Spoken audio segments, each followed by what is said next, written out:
How do you feel when you switch to Geico and save on your car insurance? It's like finishing your laundry and successfully matching all your daughter's baby socks together on the first try. Let's see. Panda socks, fire truck socks, socks with those cute little strawberries on them. You matched each and every one of those tiny socks. I mean, has this ever happened in the history of laundry? And a penguin wearing a cowboy hat socks. Done. Enjoy the moment, Dad. You've earned it. Yep, switching and saving with Geico feels just like that. Get more with Geico. Welcome to Hashtag Gen Z. I'm your host, Megan Grace.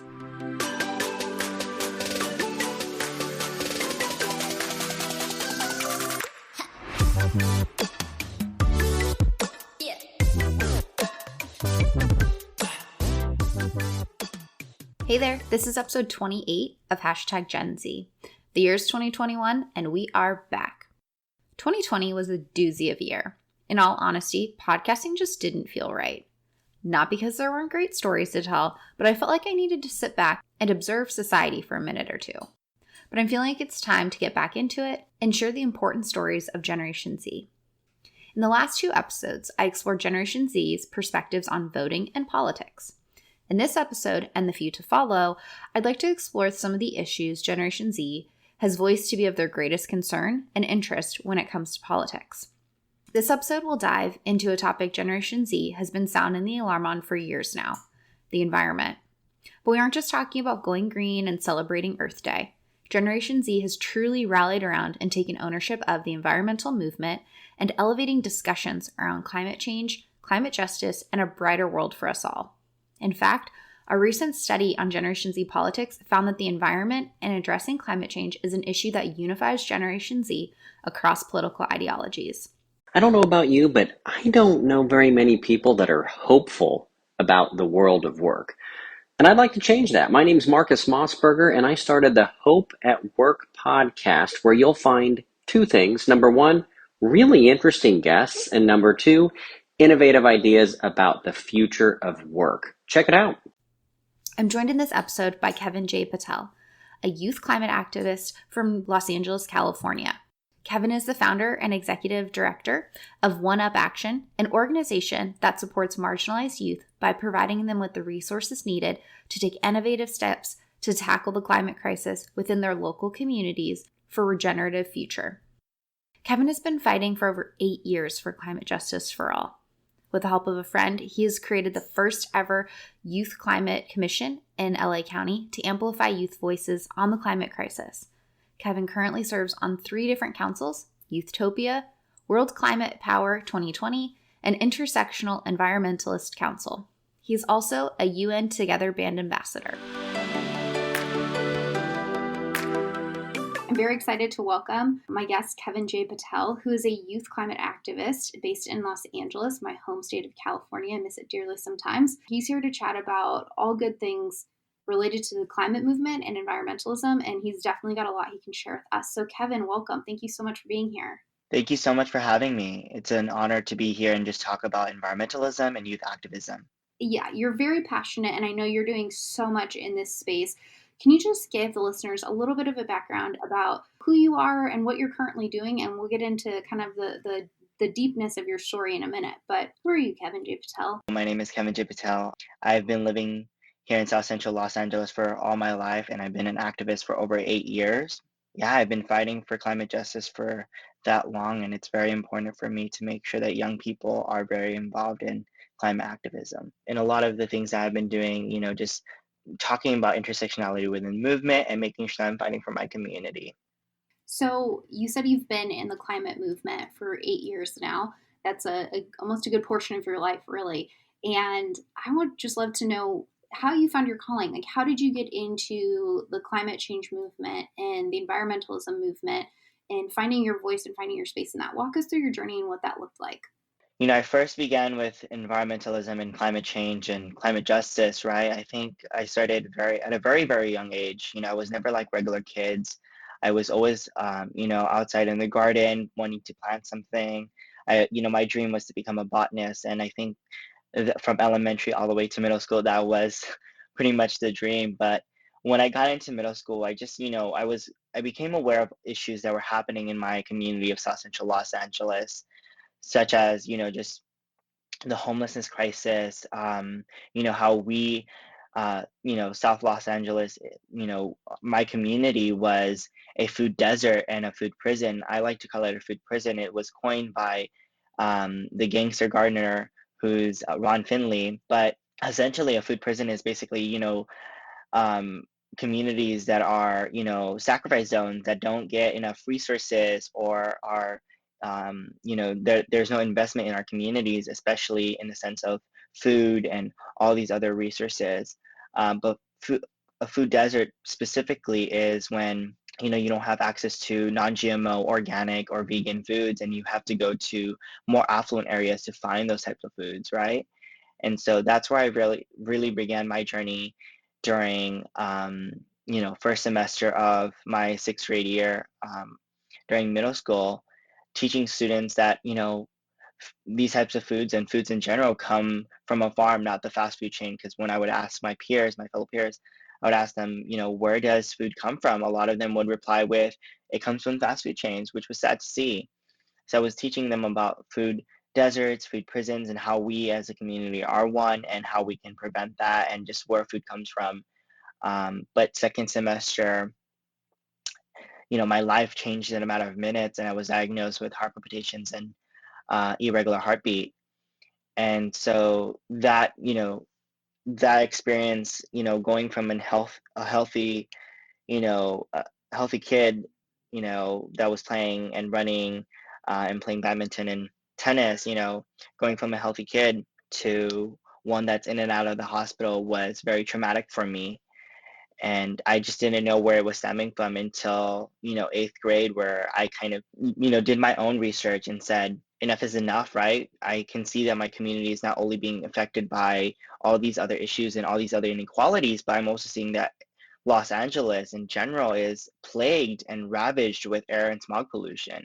And so I took up the mantle and really got involved with climate activism. And just, when I went into high school, I started doing a lot more of advocating for my community and my school peers. So you've definitely had a personal connection to your motivation to being involved with the environmental movement and climate change. And, what are some of the things that you're working on now? I know that now that you're in college, you are doing quite a bit. You've done quite a bit through high school. What are some of the projects you're working on right now related to environmentalism and climate change?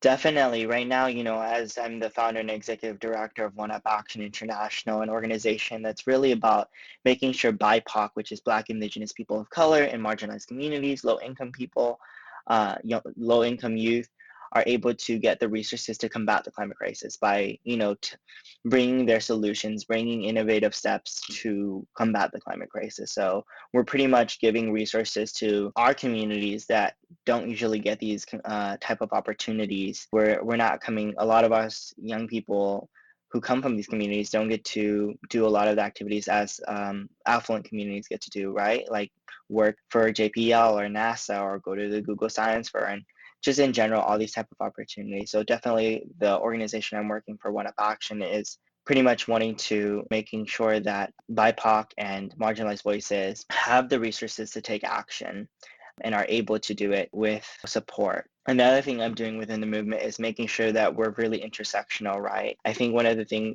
big things that I always talk about is intersectionality. Within the movement, within the climate movement, when we talk about intersectionality with the movement and making sure that all communities are present and included, we've done a poor job of this. It might be an intergenerational movement, right? But we talk the talk, but we don't walk the walk on intersectionality. And this is a huge issue that is affecting a lot of people. We really need to start bringing in more people from communities that are directly affected and are on the front lines of the climate crisis and start talking about intersectionality within the movement and the climate movement. I say that we did a poor job because climate activism has, always been associated with, the white middle class, young people, and not youth of color or indigenous peoples or BIPOC communities, marginalized communities, or even low income youth, right? And within this movement, people tend to forget that those who are in power have a sense of privilege and are, white. It is a battle to get space you deserve, right? So it's very important that we start finding solutions and fixing intersectionality within the movement. And that is exactly what I've been doing, is making sure that we're not only bringing in voices, but we're not tokenizing them, and they have the seat at the table so that they're able to bring their solutions and really dictate what happens within their community, right? Um, so while working with One Up Action to get resources for BIPOC communities, marginalized voices, and low-income youth, I'm also working on intersectionality within the movement. I think that's fantastic. Your work is, I think, illuminating a lot that there isn't just one type of climate activist, and that the experiences that people have with environmentalism and how the environment impacts them based on their identities is a really important thing. I think that there has been a lot of progress with the environmental movement, especially in the last 10, 15 years. But you've really pointed out that it's been very monolithic, in that there needs to be more nuance and more understanding of how the environment impacts people of different identities and different backgrounds in a variety of different ways. It's incredibly important, and I'm proud of the work that you're doing. Some of the research that we've been doing, my research partner and I, on Generation Z for the last few years, is that the environment has continually grown to be something that Generation Z very much so cares about. It's something that they care about when it comes to politics and government involvement, but they're also personal involvement with the movement. Why do you think that environmentalism and the climate movement has become so important to Generation Z? The reason why Generation Z is so invested in environmentalism and the climate justice movement is because we already know that it's affecting our lives. A lot of our peers and a lot of our communities are being affected, and we are just simply wanting to fight for our future, right? And I think that is the one thing adults quite don't understand, is that we're already in the midst of the sixth mass extinction, where plants and animals are going extinct, and we're seeing deforestation of forests. We're seeing natural disasters, such as hurricanes and rapid hurricanes that are happening in the states. And so we're seeing our communities already being affected, and I think that's the reason why our generation is very invested within the climate movement. I actually want to say, we're named Generation Z, the last letter in the alphabet. And I think one of the things that is so important is that we are not the last generation that's going to be combating the climate crisis. We're really known as the generation as the Green New Deal, right? Gen G and D, the generation of the Green New Deal. And I think that is one of the, a lot of the young people and youth advocates kind of band together and saying, this is, we shouldn't be classified as the last letter in the alphabet. We should be classified as the generation of the Green New Deal, because that is what we're trying to achieve within not only the United States, but throughout the world, is making sure that world leaders are implementing these type of policies and these type of laws so that we can take climate action, because we know we are far behind, and we are at this moment losing the fight. And that might be pessimistic, but it's definitely something that we as young people know, and that is the reason why we're fighting, is that we have no time left to lollygag and stay in these current systems, and we're fighting the systems that no longer work for the people. So that is the reason why young people are so heavily involved in the climate movement.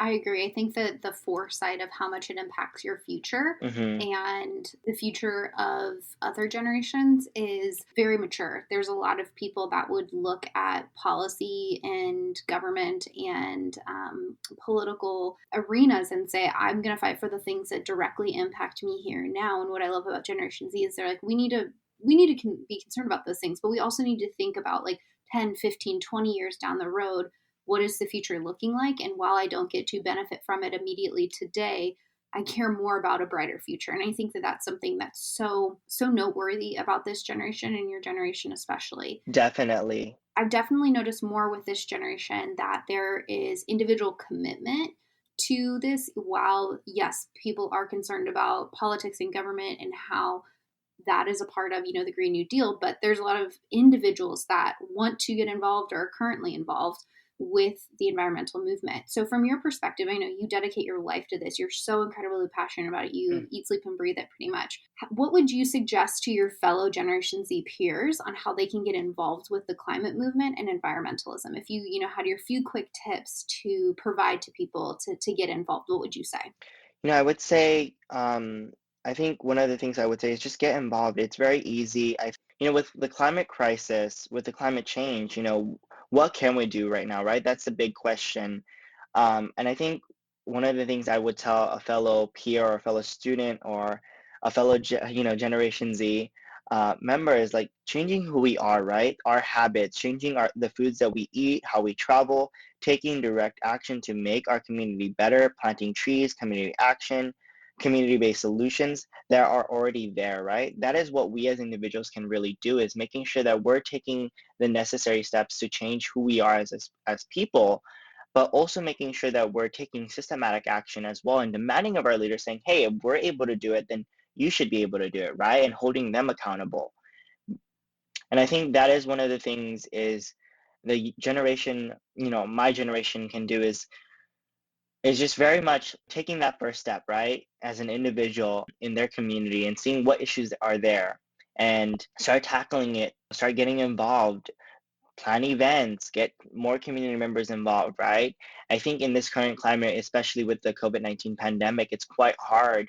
I did want to add on to the point previously, when I was talking about why our generation is so involved. I think also it's like we're seeing that the current systems, right? When we talk about how the climate crisis comes about, is that the climate crisis is perpetrated by the systems of oppression and our current systems. And when I talk about the systems of oppression, I'm talking about racism, patriarchy, discrimination. All these systems of oppression are causing the climate crisis, and because of the COVID-19 pandemic, we've just seen that our current systems no longer work for its people, right? And it hasn't been working for people that are Black, Brown, Indigenous, people of color, marginalized peoples, low income communities. And that in itself should be a wake up call for everyone, right? Is that if our current systems are no longer working, if the fossil fuel industry during the COVID-19 pandemic, struggled that much, we understand that we no longer rely on these systems and we need to start, changing the way we are living. And so what I would tell, young people that are my age that are wanting to get involved that have never been involved is just taking that first step, seeing what issues are in your community, doing what you can, and getting involved, right? There are many opportunities out there, and if there are not any opportunities, I would really suggest, and this is a way to plug in One Up Action, get involved with organizations. There are many organizations out there, but yeah. I think, and you bring up a good way of like doing the self-assessment, that there are certain ways that each individual can figure out how they're a part of the climate movement. And I think sometimes people even forget about the power of Mm, one person and changing personal behavior, because I know that this is something I really committed to, is like reducing single-use plastic and looking at the ways in which, I'm sitting at my house a lot these days, identifying ways in which some of the materials I use in the consumer goods that I buy is not conducive to the environment. And even just me being a one consumer, but like I have a lifetime of consumerism that I can change. And while it's not going to maybe save the earth entirely by one person, I'm also doing my contribution in my own way. And I think sometimes people forget that their individual contribution can actually go a long way, and it does create a ripple effect over time. So yeah, I like, your suggestion of starting at home and thinking about like, how can I contribute? What are the ways that I feel comfortable and informed and ready to contribute? And then diving in, because I think that sometimes it's that first step that some people mm-hmm, get a little scared about. But yeah, I like your advice. I think we could also learn a little bit something for older generations, because there are some older generation advocates out there, for Generation Z. I qualify as one of those, of ways that older generations can be supporting the youth climate movement. What ways can older generations be supportive for activists such as yourself and other young people working in this space? definitely. I guess there are many young youth organizations, right? If you have expertise on, law or any just expertise in any field, definitely reach out to these youth organizations. We're always looking for adult mentors, right? I think that is one of the things, the misconception that the youth movement is just a youth movement. We definitely rely on adult mentors, adult support. Um, so definitely that is one way that older generations get involved, is just offering their help to these youth organizations. Another way is financially, right? I think also right now a lot of youth movements are struggling, especially during the COVID-19 crisis, is that a lot of youth movements find it hard to fund a lot of the activities and campaigns that they're doing. So definitely there are many organizations out there that are doing great initiatives and that are youth-led and BIPOC youth-led. And I think many of the older generations can support that way financially. But another way, and this is not to get involved in youth organizations, another way in general, like, just individuals or older generation individuals can get involved is just by, voting. They have the power to vote, and a lot of younger generations that are in the age of, 12 or 13 or 14, right? We're not able to quite vote yet. And so that is another way, is using your vote to, make a difference, electing politicians that are more progressive on the climate crisis. And I think that is one way that older generations can really support the youth climate movement.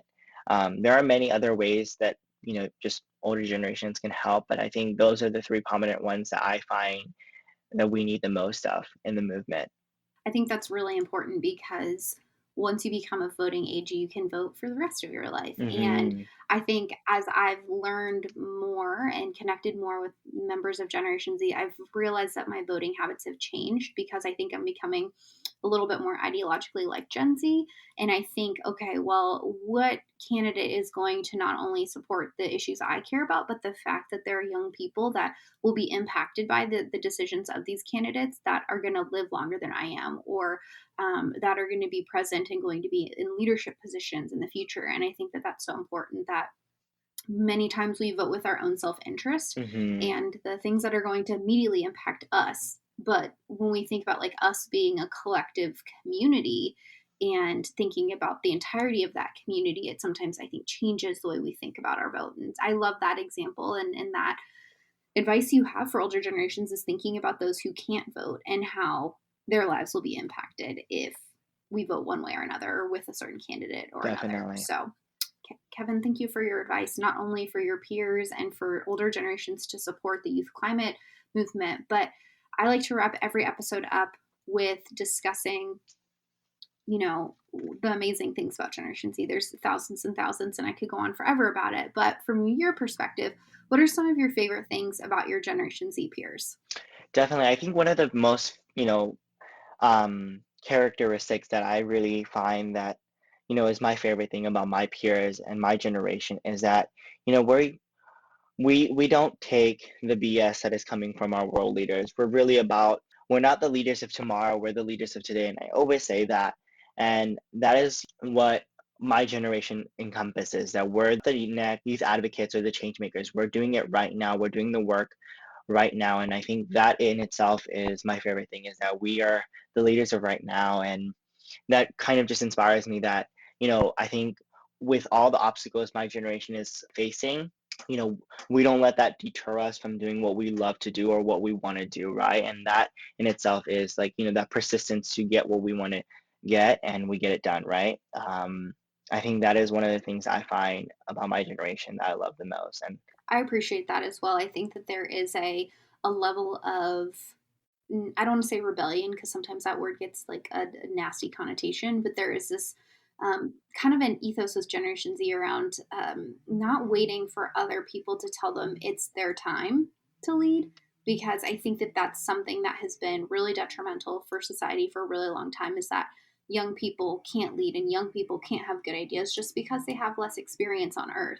And I think that discounts the important experiences that you've had. And so I can agree 100% that I think Generation Z is using the mhm, energy that they have right now to do what they can. And it would be really magical if we had older generations. And you brought up a really good point. Like, older generations can be fantastic mentors. That's what mentors do, is they share experience with younger generations or with their mentees. And I wonder what kind of harmony would be created if we looked at it with Generation Z has this energy right now and this passion to fix things, but older generations might have the finances and the experience.